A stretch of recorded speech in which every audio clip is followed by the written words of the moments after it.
Hey, y'all, I'm Shane Sams, the host of the Membership Masters podcast. I'm a self-employed, location-independent online entrepreneur, and I have built multiple million-dollar memberships. I've helped thousands of other people start, build, and grow membership sites of their own.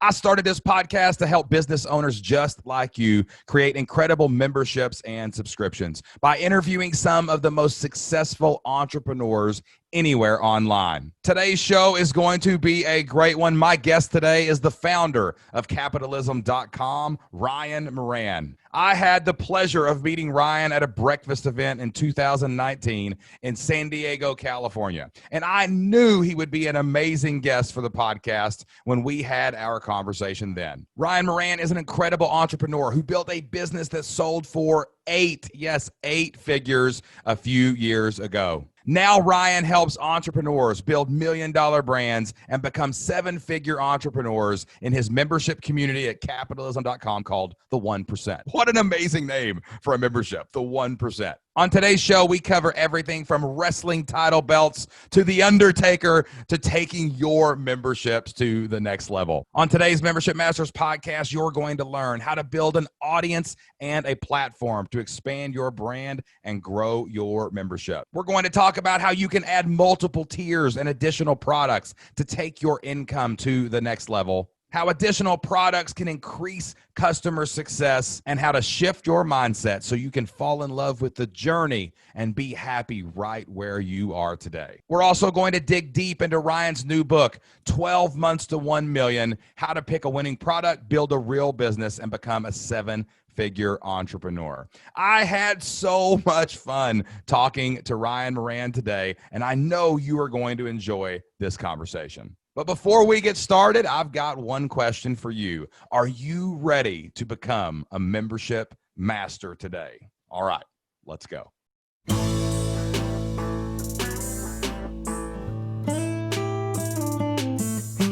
Welcome to the Membership Masters podcast, brought to you by membershipmasters.com.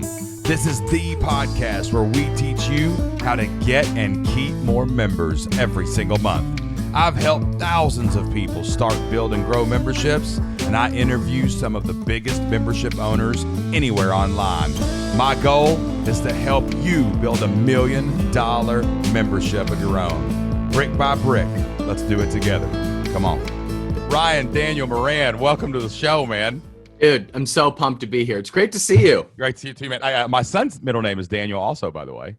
It's a good name. Well done, Shane. It's a good name. He's named after Grandpa. You know what I'm saying? Daniel's his name too. So. Actually, Daniel is, so my son is Philip Daniel. Okay. And my father's name is Daniel. So he is also named after his grandpa.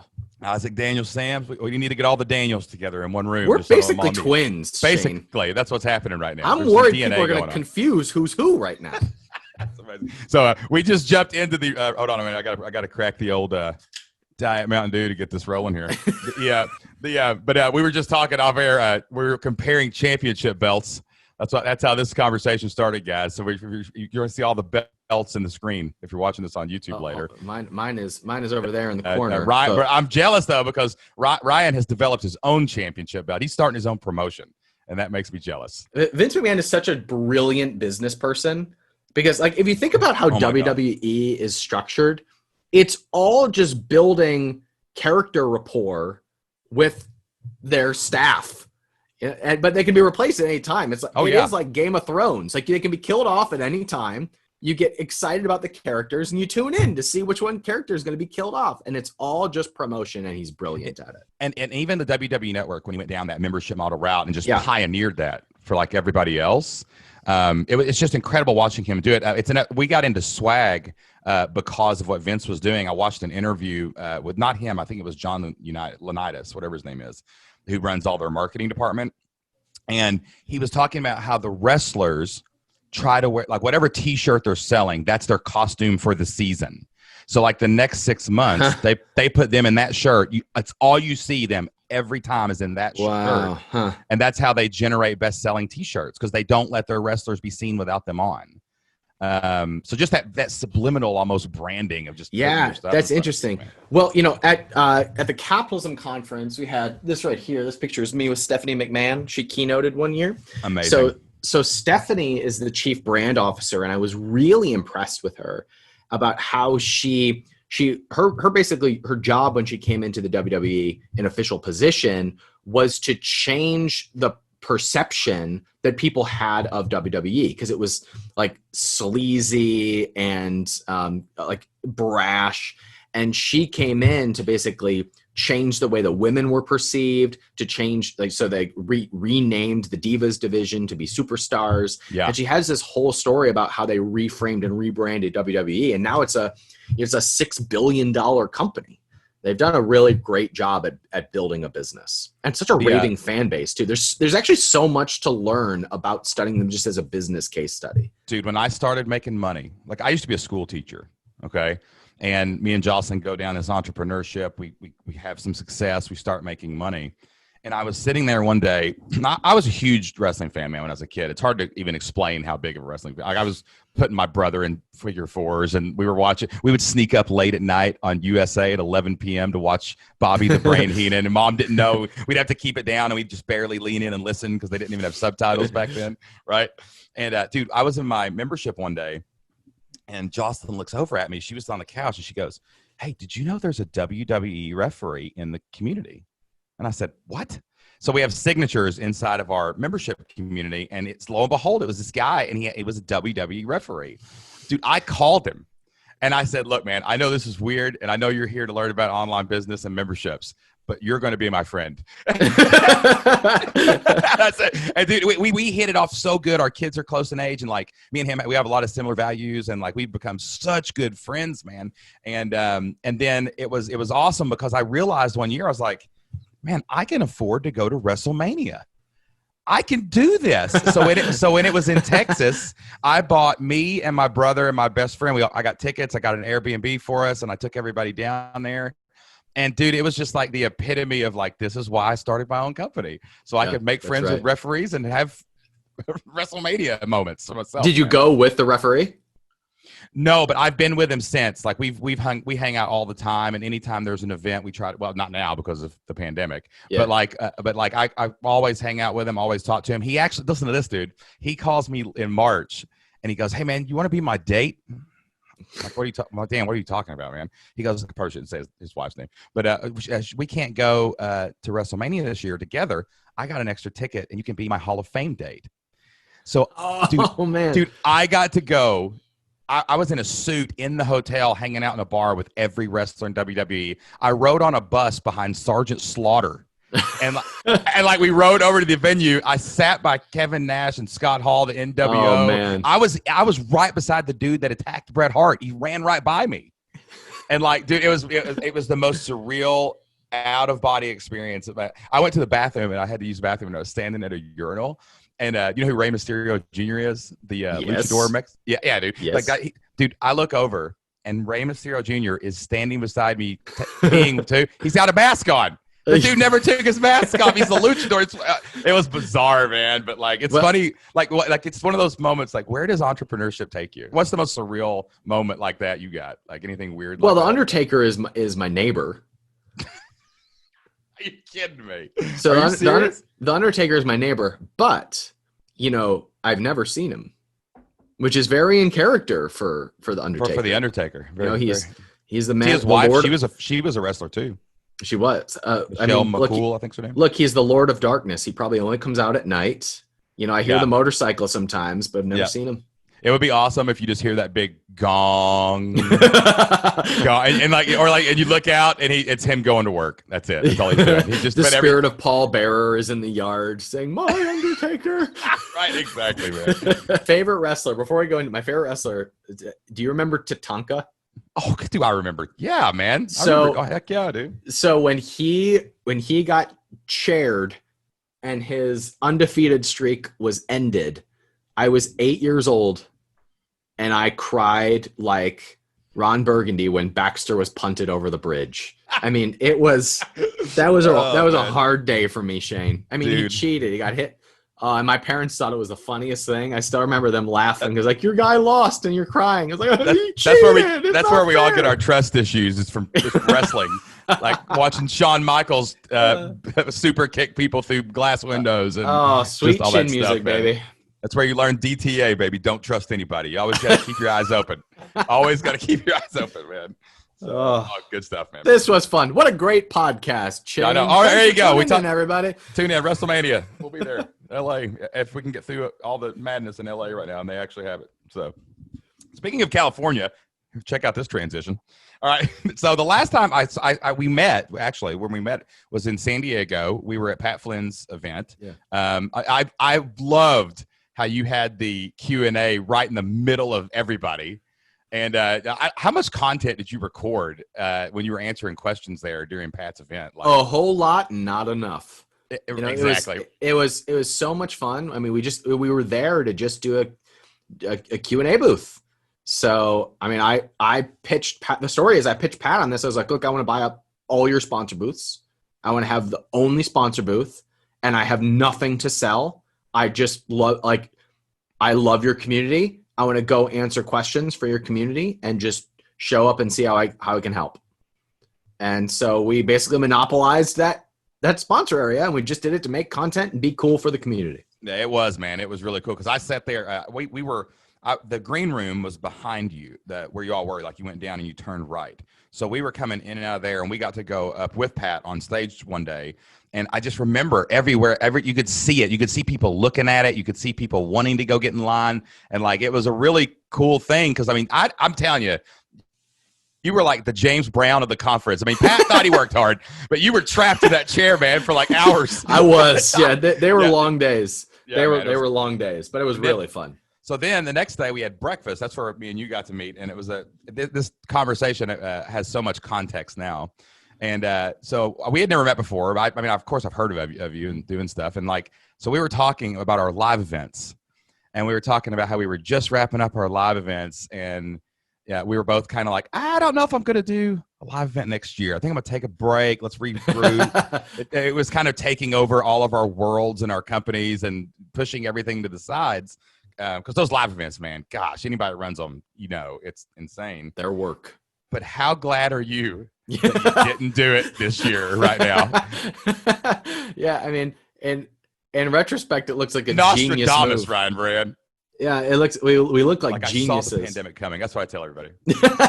Yeah, man. Are you going to do it again? Are y'all going to do it again? So, it's funny. It's funny you should ask me that now because we're talking about, okay, what do we do about this? Like, do we do a virtual event? Do we do a digital event? Like, do we do a small in-person event that's 50 or 100 people at a premium price point that's 10 grand a head? What do we do about this? And what we're currently leaning at doing is for this year, doing a CapCon 5, like doing it again, but doing it a digital event. Okay. And doing all of the ticket sales as a donation to Operation Underground Railroad, which is the charity that we support most often, with the goal of selling 3,000 tickets at a $300 price point and giving $1 million to charity. So we're talking about it. I mean, that's not confirmed, but we're kind of looking at our options. And our favorite one right now is, look, I think the world needs some goodness right now. So let's just do something that is a big give and like end the year or start the year on a really high note. Everybody kind of needs it. Let's see how we can create change together and let's do some good for a cause that we believe in. So nothing is confirmed yet, but that's where we're thinking about going. Awesome, man. Yeah, we did like a summit back in like March and April and right in the thick of everything. And it was a good chance to we didn't sell it. We just did it. And it was like blowing off steam for everybody. And I'll tell you, I was kind of a little soured on live events, we didn't have the proper team built to run the live event. That was our fault, not anybody else. The live event itself was great, but man, our live event would have been last weekend. Dude, I got so many messages from people that came last year that were like, especially with everything that happened this year, they're like, I wish I was at Flip Your Life Live. I wish we were together. Look at all the success I've had. It all came from that day. And it's like you don't know what you've got till it's gone. Like, man, that was special being in person together. And we all know now how special being in person together is. And it's fired me up again, man. I reached out to my live event coordinator. We got right of first refusal on a venue. And I'm like, great. Yeah, this is coming back next year for sure. Well, there's also there's such a demand for community and connection right now. Oh gosh. And we're seeing that more than ever. We're seeing I think the whole world operates in contrast. All our brain knows how to do is to compare and to contrast. So when we're feeling isolated, it means there's more demand for connection. When we're feeling separate, we're desiring more togetherness. And so what we've experienced over the last year is a reflection of how much we crave that connection. And so there's what you might call pent-up demand for those types of events. And I mean, I think we can even make a comparison to this in the political world of we have more divisiveness than ever. We feel more separate than ever, but that actually is a reflection of is more of a demand for unity. There's more demand for connection. There's more demand for us to work together. There's more demand for acceptance, for empathy, for us hearing one another. There's more demand for it. And we're seeing it reflected in the fact that there is so much of the opposite going on right now. And so what has been such the takeaway for me during the pandemic is that we're seeing the opposite of all the things we want. We're seeing what we want amplified. We want more opportunity. We want more freedom. We want more friendships. We want more fun. We want more adventure. These are all things that have been hidden from us, and so we want them more. And so I share in your analysis that we now appreciate the live event business or having connection with one another more than we have ever. And so what happens when you're in that position of serving the people who want that is that it starts to flood your way. And so I'm right there with you, Shane. Love it, man. The number one question we got back in May from all of our people, especially the beginners who were launching memberships, was, should I do this now? Is this the time to do it? And yes. I'm like, yes, it is. It's 100%. Because yes. a membership, like I look at memberships and subscriptions similarly, but differently. Like, to me, a subscription is almost like a commodity. It's something you subscribe to a magazine, you subscribe to a newsletter, you subscribe. But when you add the word membership, like I think country club, I think belonging, I think community. That's what you actually sell when you're in the membership game, is you're selling a collection of like-minded people around your idea. There's never been a better time to be in the membership game than right now. Yeah, that's right. I mean, people buy or join for the hook, but they stay for the connections that they make. Oh yeah. And so what most people will do in a membership business is they will over prioritize the hook and the content and the angle and the result. And that's great for sales. But once they're in, what we all crave more than anything is to be around people who support us, who root for us, and are bringing us closer to where we want to be. And so if that's not baked into the experience in some way, then you're missing the greatest service that you could have to those people, which also is going to be the thing that keeps them in the membership the longest. Yeah, man. We just we moved over from Infusionsoft to Kajabi. Yeah. And we rewrote our onboarding sequences that we used to have. And as I was meeting with my director of retention, we were talking about them. And we call ours the Flip Your Life community, even though we have a program called the Flip Your Life Blueprint, which I'm going to lead into your membership because I loved your flow. It's incredible. But what we did though in the onboarding, we noticed we didn't mention a single course until month 3 of the onboarding of the retention sequence, because it was all get in here and ask a question, come meet people, be at a Q&A, hang out. Just come hang out. That's the number one thing. Because if I can get you to hang out with somebody before the first month is over, you're going to be here the second. Yeah, that's true. Because you're not going to leave your friends. So let's talk about capitalism.com. You have such a ridiculous story, dude. Like we could do an 8 podcast series that I probably couldn't touch on everything that was in your book. And I love your book too, by the way. I read it this week. Thank you. And but capitalism.com is fascinating because it has the coolest hooks I've ever seen. Actually, you got capitalism.com. Your one sentence to rule them all is amazing. It's, we help people build 7-figure businesses so they can sell them. Like, it's just like so clear. Yep. And then you lead into a community that's brilliantly called the 1%, right? Like that, you can't possibly name this better. So like back up. How did you get capitalism.com?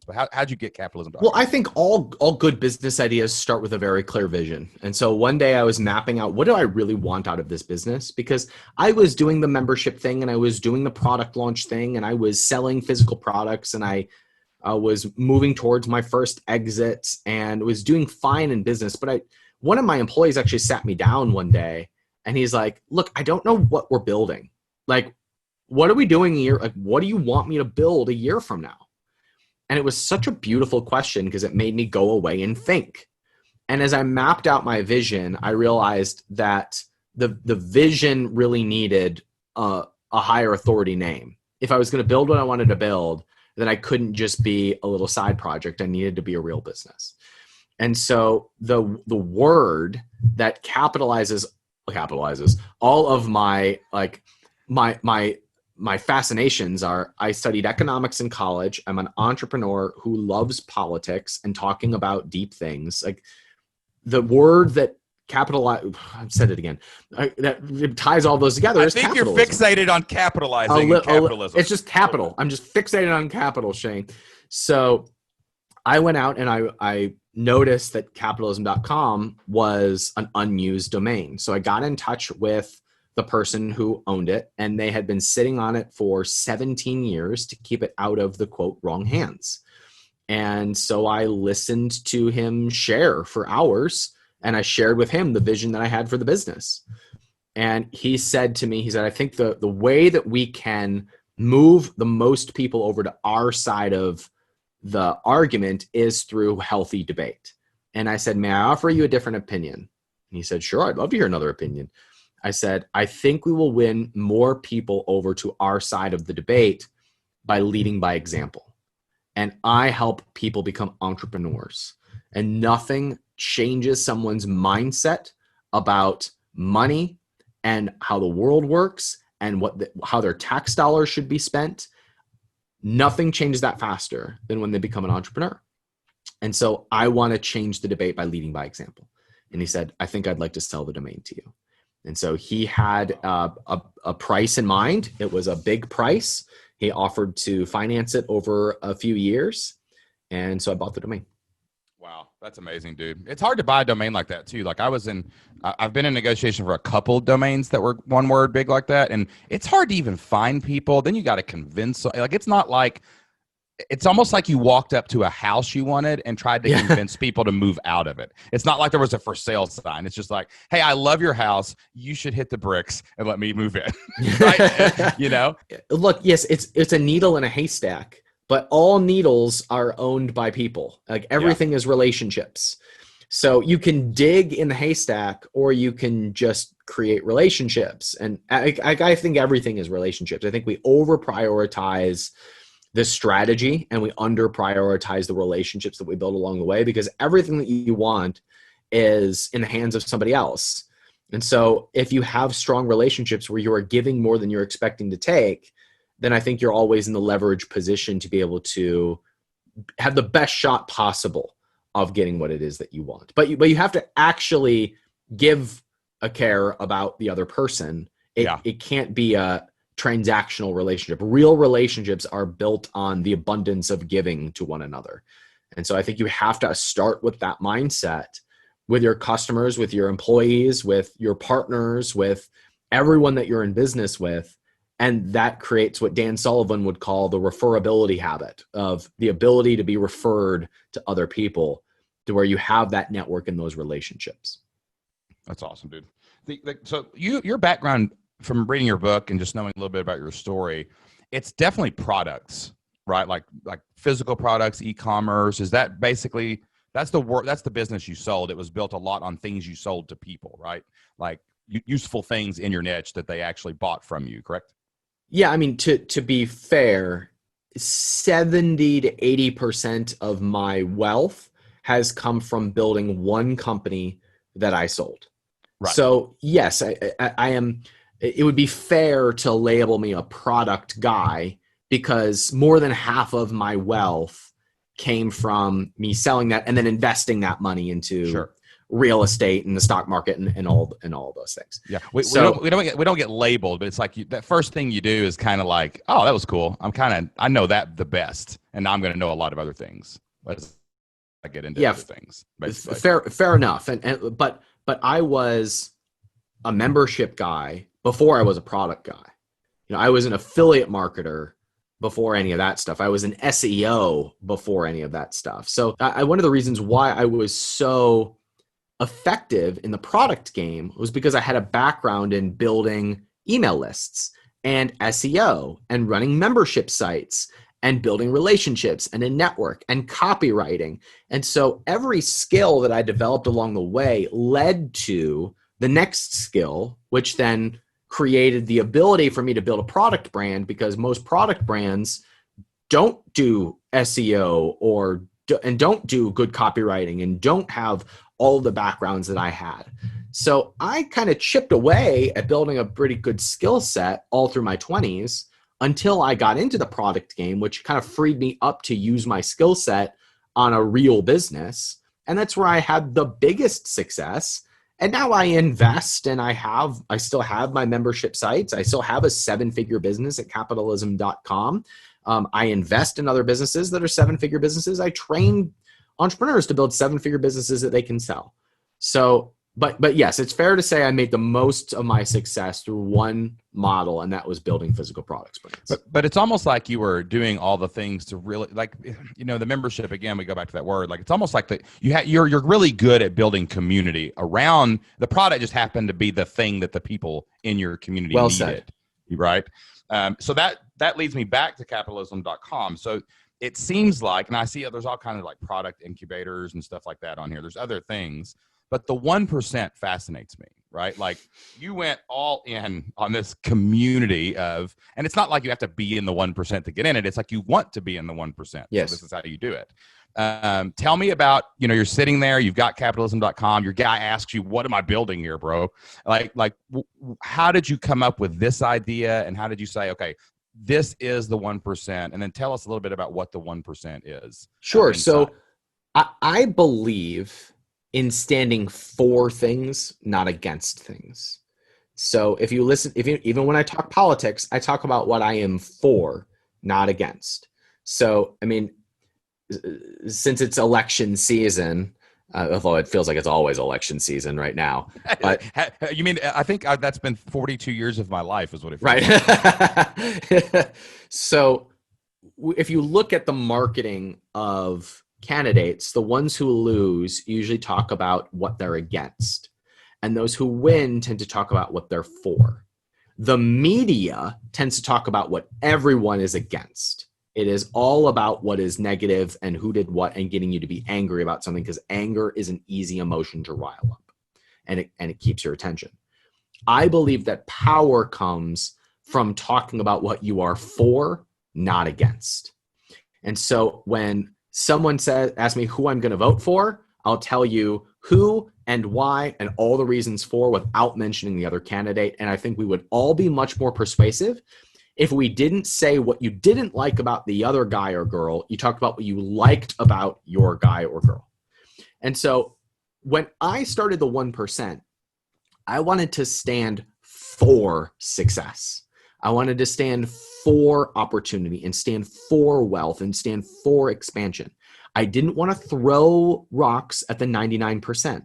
I just wanted to be a hero to the people like me who said, I want to be in the 1%. My right out of college was when the Occupy movement was happening, and you had these chants about, we are the 99%, eat the rich, we're going to take down the 1%. And I wanted to say, but that's me. Like, I mean, right. Yeah. Like the 1% is not this elusive, mysterious group of people who are behind and back in running the show. It's people like us. Yeah. And we have employees and visions, and we're doing good in the world, and we stand for things. And you're talking about taking me down. Well, look, I am for your growth too. I am for your opportunities too. You just can't do it by taking from me, just like I don't succeed by taking from you. And so that was the thing that I wanted to stand for. I wanted to stand for wealth and growth and opportunity and expansion. I wanted to be a hero to the person who wanted to go on that journey and had nowhere else to go, because all of the media was talking about how they were against success and the rich. So I wanted to be hero to that person and tell them, no, it's not just okay for you to pursue success. It's a greater contribution to the rest of the world when you go on a path of growth and expansion. It is of service to the rest of the world because we are building an expanding economy. This is not a fixed economy. This is an ever expanding economy, and you get to be part of it, and you get to create that change that you want in the world, as long as you don't listen to the noisy voices of the 99%. I should just say the people who hate on the 1%. Yeah. If you decide what you stand for and you go in that direction, then you're immensely powerful. And I wanted to do that for the people like me who had nowhere else to go. Yeah, I've always, the 1%'s a funny thing. You know, I grew up in Southeast Kentucky, right? The median income of the county I was born in is $28,000 for a family of 4, right? So this is a poverty-ridden place, right? And that 1% word is, I always viewed it as, you know, I used to be a football coach too. It's like the end zone, right? It was never I never thought to be, I don't know, like mad about somebody else having all the stuff. Right. I was just like, yo, how do I do that? Right. Like, exactly. I want to move that way. And when I was in education, so I've worked for the government. I was in education for 10 years and loved coaching football, loved teaching kids about history and social studies and all that stuff. But like when I decided to go into online business and into entrepreneurship, it was like the game, man. Like, wow, I made it to the touchdown. Now I got to go do it again. And I got to go. It was like you kept trying to score every drive. It wasn't like I've arrived. Haha, I am on top of the mountain, peons. Right? It wasn't like any of that, man. And I heard this great story. I don't remember where I heard this, but like if you put like lobsters in like a boiling pot, right? And one makes it to the top and he's about to get out, they'll pull the other lobsters will pull him back down. Yeah. Instead of like, yo, push Bob over. Yeah. Like, now, Bob, get us. Or Bob, reach back in for us. And like, that's how I kind of view success in entrepreneurship. Like, you know, I'm like Andy in the Shawshank Redemption, man. I crawled through the sewer. I'm in Mexico. Hey, yo, here's how you get out, boys. There's a tunnel behind the picture. Like, I'm trying to pull as many people out with me. And it's just a totally different like mentality of, well, you got there or you don't belong there and I do. I'm going to pull you out of the pot, back into the pot, right? And so let's, I would stay with this analogy, but reframe this a little bit. So lobsters do that out of a defense mechanism because there's safety in numbers. Right. So they actually in their mind, in their system, are protecting the other lobster from getting away and being eaten by a predator. So in their mind, they're defending that person. They're defending that lobster from getting out. And we are so much like lobsters. They think they're doing good. Correct. Yeah. And so we think we're doing that as human beings by having safety in numbers and collaborating and getting together with the people who share our views and talking about those outsiders and then not letting Shane leave the nest and try to be successful because he's going to get eaten alive by the rest of the world. And so you can't ever expect the lobsters to change.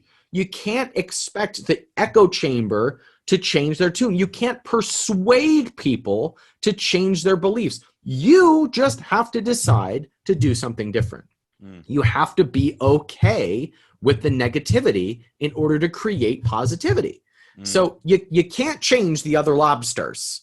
You can't change your family. You can't change your community, but you can change yourself. And by doing so, you can change your family and your community. Yeah, man. Once they see it, like, that's the, when we first tell people we were quitting our jobs, you know, people would go, what are you doing? Right. I tell this story all the time. My Jocelyn's grandfather, God love him. He walked up to me one day and we went and saw him and I was leaving. He shook my hand and I looked down. There was a $20 bill in it. And I was like, I looked up at him. He goes, son, I know you're not working anymore. There's gas money to get home. And I'm like, I just made $30,000 last month, Grandpa. Like, you know, like I'm cool, man. Like, but the people don't get it. But then there's always that one or two, once they see it's okay, they're like, it's not, what are you doing? It's, what are you doing? What are you doing over there? What's going on, Bob? Come over here and tell me a little bit more about what you're doing, right? Yeah. And like, that's what we find on the other side of this. And you had a great quote in your book. I don't know if I marked this quote, but you said something, you were talking about reviews and it said, look, someone is going to leave you a bad review and it's going to cost you sales and that's okay. It's part of the game. And that really stood out to me, man. When you said that in that book, I was like, dang, that is okay, man. Because, you get that bad review. The other 100 positives don't matter because that one sticks out, and it might hurt you down the road, but it is what it is, man. It's going to happen, right? Yes. There are going to be bad days. There are days that you want to quit. There are people who will say nasty things about you. There are people who will send you DMs about how much you suck. There are people who will quit your membership site. There are people who will refund your product. There are people who will blast you on forums, and it's all okay. Like it is part of the process. If you can be okay with the worst thing happening, then you are free to go pursue the best. But if you are afraid of the downside, you are paralyzed in moving forward because you haven't accepted the fact that things are okay if they go wrong. And that will always keep you stuck. And so if you can play out the nightmare scenario and live with it, then you're powerful enough to move forward. But you are paralyzed if you can't do that. One thing that I noticed, or I don't know if you never know the line between intelligence and wisdom, right? I feel like this is on the wisdom side. So the membership game, we always say things like lifetime value, and we say things like, let's create forever customers. And, we sell lifetime memberships and all these different things that we do. But I learned something probably last year toward the end of the year. One of our members who had literally been there since day one of launch, right, left the community. Okay. And it was just more like she had graduated, kind of became more like an alumni is what it really was. Right. Which actually spurred me on to create another product. But what I realized in that moment was everyone always leaves. Every customer, eventually, every member that you have today, someday, I don't know when, it could be 10 years, 20 years, 5 years, whatever, 5 months, 5 minutes, they all leave. And dude, it was the most freeing realization I ever had as a membership owner and a recurring revenue generator. Like all them, and now they're going to leave for a while. I got runway, baby, all the way. But like, they're all going to leave. So don't worry about it when they leave. When people canceled from then on, because it used to stress me out. I was like, oh, it's a judgment on me. Yeah, right. But now they all leave. They're all going to go. That means that you did your job. It means that you helped them get to, like, look, your job as a business owner is to help your customer get from one point to another point and then leave. Think about it like college. If a college keeps a student enrolled for 10 years, it's a bad college. Yeah. The point is to get them through and help them move on with their life. So your job as a business owner is to do the same thing. When someone leaves because they've gotten all the value out of it, you did your job. Now, one of the ways that I kind of bake this into my company is we have graduation points. We have points of, we set an expectation of here's how long it takes for you to really get the value out of this. And then you can decide if you want to continue on or not, but you're going to get all the value that you're going to get out of about 2 years.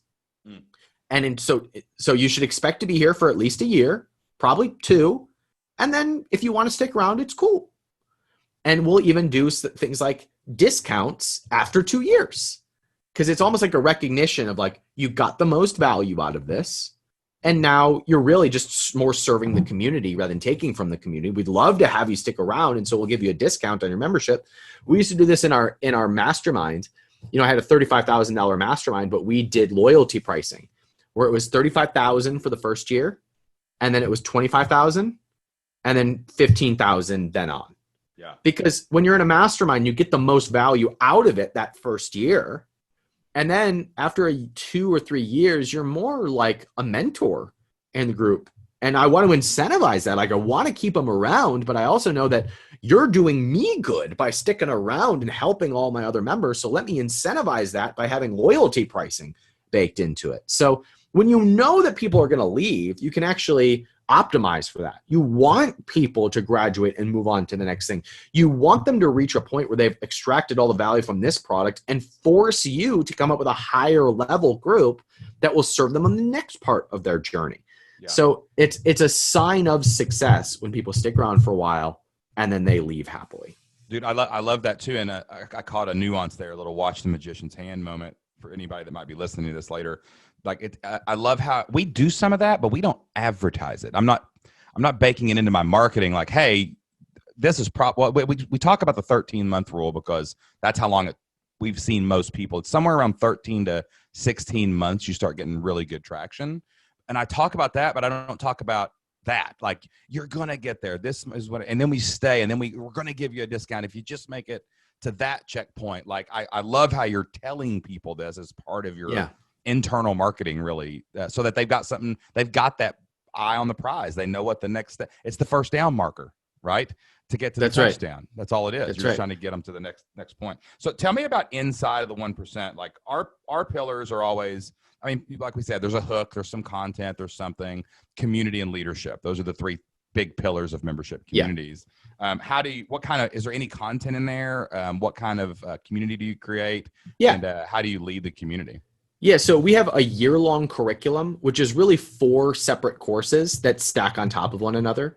So the first one is called The Other Half. It's about mindset and vision and habits and routines, basically stacking the deck for you to have the clear vision for your success in life and developing the routines and habits to be able to do that. The next one is called $1 Million Brands. It's about casting that $1 million vision. The next one is called 6 Figures a Month in 6 months, which is about building the audience to help you launch the business that takes you to 6 figures. And then the fourth is called the Millionaire Class, which is about investing in passive income. So it's a logical year-long curriculum split into 4 courses. That is, first we're going to clean up your vision. Then we're going to help you have the business vision. You're going to launch the business, and then you're going to invest the profits. And that's our year-long content for building a business and investing the profits, which is how you become a member of the 1%. Somebody who makes $455,000 a year or more is a member of the 1%. And that's how you do it. You have a clear vision, you build a business, and you invest the profits. And then what we do alongside of that is we actually have a physical shipment that we send out every quarter that is a newsletter of case studies of people from our community. Who in your community is doing awesome things? That is brilliant, dude. And then we actually put products in the shipment that other people are launching in the community. So we actually take the physical product that somebody has launched that is a member of the group, and we send them out to our members as real case studies. So you're reading about them and you're like, oh, this is a real thing. Like, this person started where I am, and they have this actual thing that I'm holding in my hand. And so it's a case study shipment every quarter.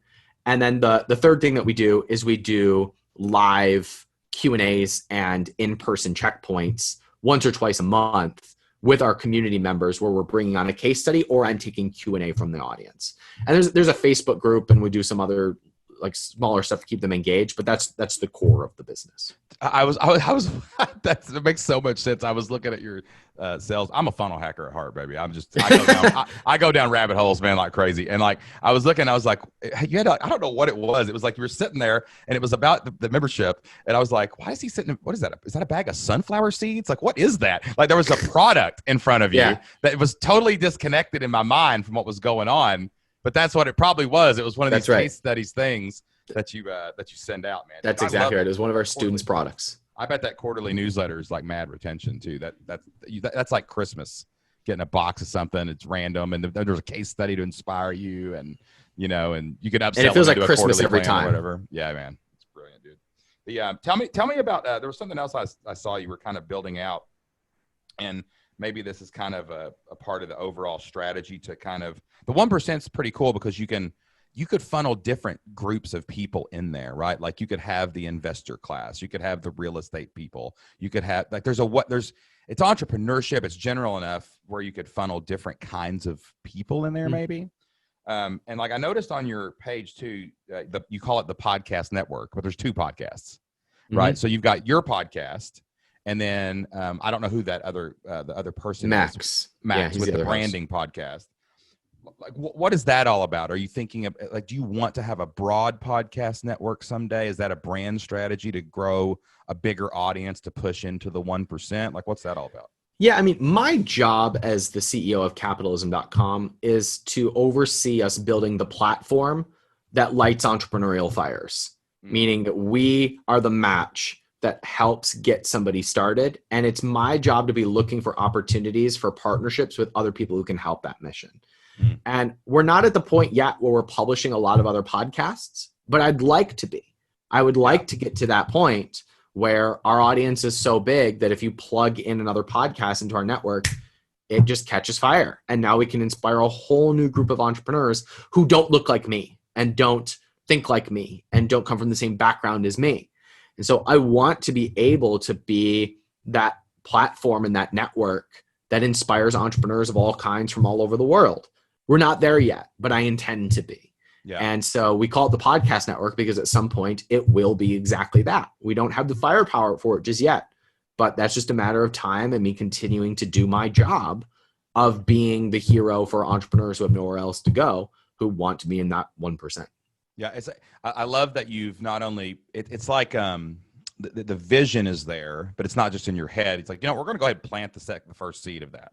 And now we get to call it a podcast network. We'll just call it this. And it is that, and it's going to grow, and it's real. It's in the real world. So but it's not just on a piece of paper on your 3-year vision. It's like, yeah, someday that's going to happen. I had a guy on here named Jason Brown of thebrownreport.com. He does a lot of stock market stuff. And we were talking about this exact thing off air because both of our visions are to do exactly that, like a big podcast network. Like, I don't want to just be I don't even want to. There's somebody that could talk about memberships better than me. I'll hire them to host this eventually. But then get someone for marriage, get someone for parenting, get someone for all the values of in our company that'll draw in the avatar that we can take down the roads that we have for them to make their life better. Right. Then Flip Lifestyle becomes a brand. Then capitalism. It's not just Shane or Ryan. It's like, no, man, that's capitalism.com, baby. That's all these things. It's almost what Bigger Pockets is kind of becoming, right? Yeah, that's a really good example. And I think at some point you have to ask the question of, are you building a business or are you building a person? And I think we have romanticized the idea of building personal brands because it's fun. Your ego gets a lot of attention. It's clear and simple to do. But at some point, if you're an entrepreneur, you have to ask the question of, do I want to build more of myself or do I want to build the real business? And the truth is, Elon Musk is not famous because he's so handsome and persuasive. He is famous because he has created amazing things. And your job as an entrepreneur is to create amazing things. And that's how you will get the accolades and the money and the recognition and the followers. But you have to focus on creating things that are of service to other people first. And that's capitalism. I mean, capitalism is success through service. That is what capitalism is. It is creation and service that benefits other people, and you get some of it. And so when you can flip the what do I get out of this to what do other people get out of this and how do I create the best thing possible for those other people, then the whole world opens up for you. And I think that if you can do what you and I are talking about of stacking the vision and stacking the strategy with that intention, then in the long term you win. Yeah, that leads perfectly into two more amazing takeaways that I got from the book. So I'm gonna the first one, we're gonna go kind of like a smaller level, and then I'd like to talk about building a membership to sell. I've sold a membership. You've sold your company. Sure. Like, it is a different mindset, man, when you're thinking about, I'm going to sell this in 2 or 3 years, right? Then even I'm going to build a big brand forever that's going to be a legacy brand. Like, those are all different conversations. One of the things I read in your book that was awesome is like, there's this transition point where you're like, okay, you've got all that done. Now we've got to start thinking how we're going to build this $1 million brand, right? Where you can become the 1%. And you talk about adding product too.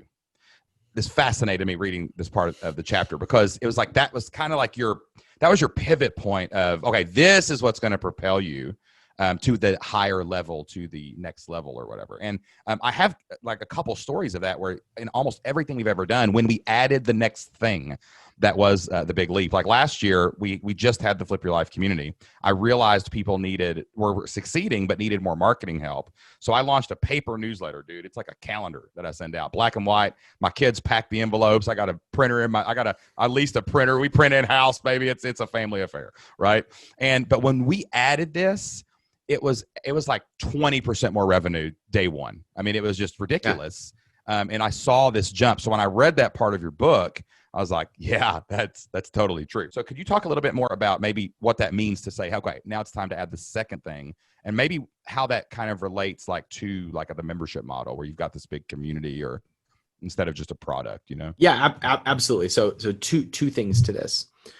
The first is, we all know that saying that it is easier to sell an existing customer than it is to go get a new customer. In fact, some people will say that it's 7 times easier or 7 times more expensive to get a new customer than to convert an existing customer. And we over prioritize going and getting new customers rather than serving the customers that we have. And so when you've got that opportunity for someone to buy multiple things or to ascend, you're now incentivized to do well by your customer, to serve them on their journey. Whereas most entrepreneurs will take the sale, celebrate for half a second, and then go, where's the next one? How do I get the next conversion? Yeah. Yes. Launch to launch. Yep. So it becomes about conversion rather than about the customer. And so we overlook the customer's actual journey, and we're like, hope they don't cancel, rather than putting our attention on, cool, we just got somebody, and our job is to create a great experience for them so that they'll ascend up the chain to the next product and the next product and the next product. And honoring the fact that your job is to help them ascend, because it means that they're growing. And so what I experienced in this, the second part of this is, when we launched our incubator, which is, it's 6 payments of $3,000, and it's a 12-month hands-on incubator for somebody to launch a profitable business. What that did is it took the pressure off the membership from being our revenue source, from being the thing that we had to make convert. And since the pressure was off of it, now we get to build it into something amazing. And when it's amazing, you get referability. You don't have to try so hard to make it convert. You can just show them what you got. And so it does, when you have multiple products, it helps your customers ascend, and it takes the pressure off of you as an entrepreneur to be in sales mode and to be more in creation mode, which is ultimately how you serve more people, how you create more change, and how you get rich. Yeah, man. Stu McLaren has an interesting way of saying that. I'm gonna change it a little bit, what he says, because he talks about course sales a lot in this regard. But what he's really saying is, the membership creates a baseline and stability, and lets you hire people, and that you're going to be able to pay them. But then the next product is where you really create wealth and cash flow upside of the business. I always explain it to people. It's like one of those houses on the beach that are built on stilts. Like the membership is your actual floor. Like it's above all the bad things, right? It keeps you safe. And then the ceiling, you can build 2-3 stories, whatever you want to build on top of it, right? And if we can do both of those things, we actually have a chance to have a lasting membership. And it is amazing when you watch. It's almost like people want to get, like I have people all the time say, my goal is to sign up for Membership Masters. I want to get to the point where I need that newsletter to market this launched membership, right? And that's pretty cool. You can set it up like their goal is to give me more money, like, right? But that's cool because they know they're going to get more value and they're going to grow too. And it's actually a service for you to have that. It's a service for you to give them that goal. Because you have given them the vision of something to work towards, which for somebody who's just starting out is everything. Yeah. Like you've given them here's your graduation point. And so it's of service for you to have that high-end piece, which most people don't believe this when it's said, but it's the easiest one to fulfill because them making that purchase is them actually having the ability and the permission to make that purchase is the product in a lot of cases. Yeah. They have now given themselves the validation of entering the elite group. And all you got to do at that point is hang out and be ready to serve. Yeah. Just you're the guide with the lantern on the path at that point. You're just, hey, watch out for this pothole. Oh, come over here. That's all you're doing. And exactly what is it? Russell Brunson says, people who pay attention. Those people succeed. They just do because they've invested so much. in it. Let's talk about selling a membership real quick. Okay. Selling a membership is a weird thing. When we sold we had a website called elementarylibrarian.com. Jocelyn was the elementary librarian. Like, more schools were using her lessons plans than like the textbook companies. When she really grew that thing, but it was definitely her. It was Jocelyn's picture on the Facebook page, and I'm the elementary librarian, even though she hadn't been a librarian in 4 years, right? After we quit our jobs. It was interesting when we reached out. We reached out to an outfit in Vegas, a guy named Jason Yellowitz. I'm gonna give him a plug here. It's a Quiet Light brokerage, I think is what it was. Yeah. And so we reached out to them because we saw they were selling education sites. And he looked at our thing and he goes, hey, look, your revenue's fine. Monthly recurring is good. This is going to sell, but it can't be the Jocelyn show. And I remember we've been running this business for years, and it wasn't like a neat grid like New York or Chicago. It was like old Paris. And we had to unwind the roads and like rebuild the grid, right? But we had to rebuild it because we had to create a character called Elementary Librarian. We had to take Jocelyn's name. We had to make it a brand instead of just the Jocelyn show, Yes. So going into a membership, if you were as you build something to sell, what do you think is important when you're building a brand or a community with the intention of, hey, this is going to create, $100,000 a month in revenue. That's going to be pretty valuable someday. What is this going to look like? What does it need to look like if I'm going to sell this thing? The most important thing is that you make it all about the customer. What does the customer want? What's the journey the customer is on? What are the customer's challenges? Myself included, entrepreneurs struggle with this point of when you are the face of the business, it is easy to make the business about you. And then you're on a hamster wheel. The more you work, the more you make. The more you sell, the more you have to fulfill. The more you sell, the more you have to work. But if it's all about the customer, then your job is to create the journey for them, not for you. And so that allows you to be the Yoda on their journey to becoming a Jedi Master, but your customer is Luke Skywalker. And your job is not to convince people that you're Yoda. It's to convince them that they're Luke Skywalker. Oh man, that's good.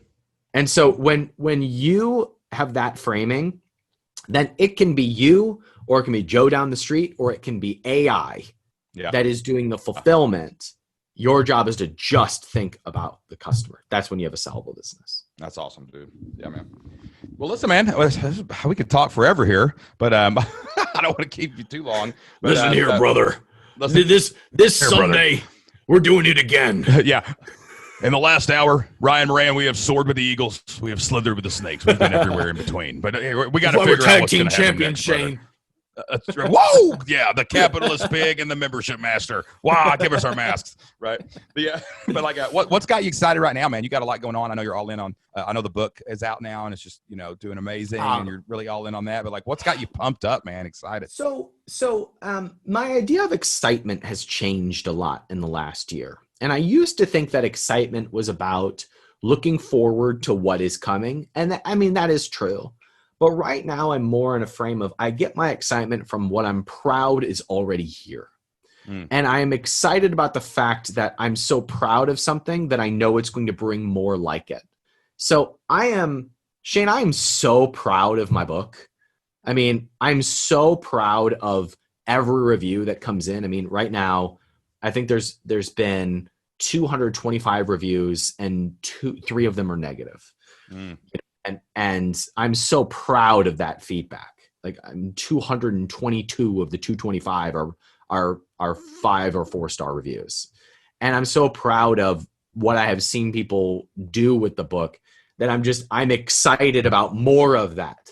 I'm excited to sell a certain number of books, but I'm more excited at getting more from what I'm already proud of. And I'm excited about more incubator students and more 1% members because I'm so proud of what is already there.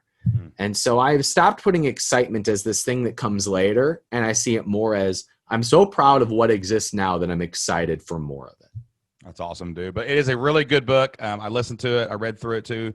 Got a little post-it notes sitting in it if you're watching this on YouTube. Thank you very much. And it's 12 months to $1 million, how to pick a winning product, build a real business, and become a 7-figure entrepreneur from Ryan Daniel Moran. So Ryan, man, thanks for coming on the show today. Tell everybody a little bit where they can follow you and get more into your stuff. And where do you want everybody to go?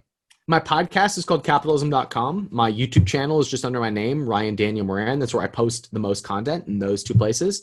Or if you want to see what I do in my free time, I'm at Ryan Daniel Moran on Instagram.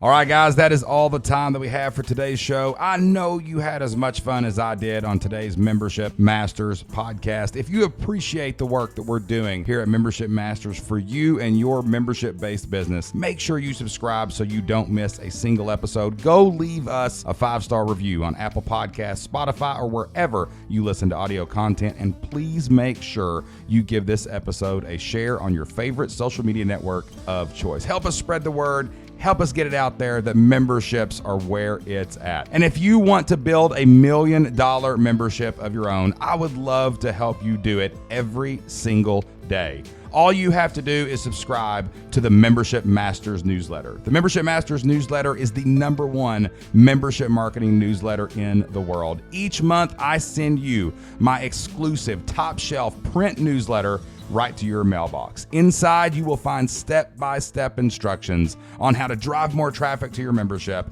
and daily instruction on how to get and keep more members every single month. Each month is written in real time and gives you everything you need to give yourself a raise every day in your membership. Membership Masters newsletter subscribers get exclusive $1 million membership funnel guides, a detailed daily marketing calendar designed exclusively for memberships, email templates and subject lines you can send to your list, as well as traffic strategies and retention tactics that keep members coming and paying month after month, year after year. I am so confident you will love the Membership Masters newsletter. I'd love to send you your first copy for free. All you have to do is go to membershipmasters.com and you can sign up for your first issue free today. Stop struggling with your membership marketing. Sign up for your first issue of the Membership Masters newsletter today for free, and I'll help you get and keep more members this month. That's all the time we have for this week. Until next time, be consistent, be prolific, be relentless. Get out there and build $1 million membership of your own. We'll see you next time.